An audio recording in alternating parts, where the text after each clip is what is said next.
ఇగో తీసుకో. ఏమండి, ఆశ్రమం ఏం పక్క గల్లీలో మాట్లాడలేదు కదా, మన ఇంటికి దూరంగా మాట్లాడారు కదా. చామండి, ఒక్కసారి ఆలోచించవే. ఆలోచించేదేముంది? మా అమ్మ ఇంట్లో ఉంటే నీకు వచ్చిన ఇబ్బంది ఏంటే? నాకొచ్చిన ఇబ్బంది ఏంటా?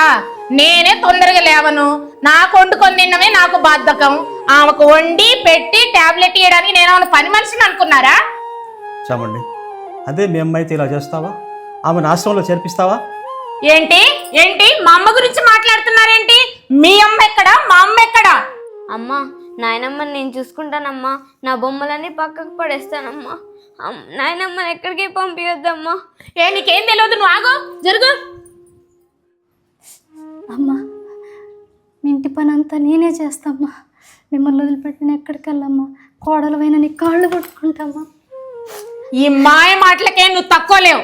ఏమండి, మీ అమ్మ మాట్లాడే మాటలు వినుకుంటా ఇక్కడే ఉన్నారనుకోండి, నేను నా బిడ్డ బావిలో దూకి చస్తాం.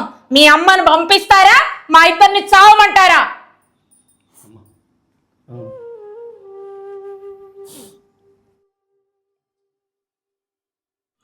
ఏమే, తను కష్టపడి సంపాదించిందంతా మనకే ఇస్తుంది కదే.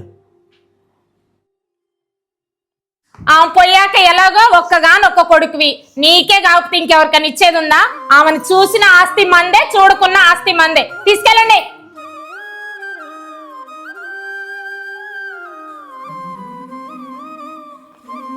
చామండి, పెన్ను పేపర్ తీసుకొస్తే మా అడ్రస్ రాసిస్తాను. అప్పుడప్పుడు కలవడానికి వద్దు కానీ. అడ్రస్ ఏంటి? తిరిగి ఇంటికి రారా? ఏ ఇంటికి? ఎక్కడింటికి? ఎవరింటికి? ఈ ఇంటికి, మన ఇంటికి. అయ్యో, నీకు చెప్పడం మర్చిపోయాను చామండి. నువ్వు అమ్మని ఆశ్రమంలో చేర్పించమని నెల క్రితమే చెప్పావు కదా. చెప్పాను. నెల కాదు, 2 నెలల నుండి చెప్తున్నాను. నువ్వు చెప్పావనే అమ్మ సంపాదించిన ఈ ఇంటిని అమ్మి ఆ డబ్బంతా ఆశ్రమం వాళ్ళకి ఇచ్చా. అక్కడ అమ్మకు సపరేట్గా రూమ్ ఇచ్చి జీవితాంతం ఏ లోటు రాకుండా చూసుకుంటామని చెప్పారు.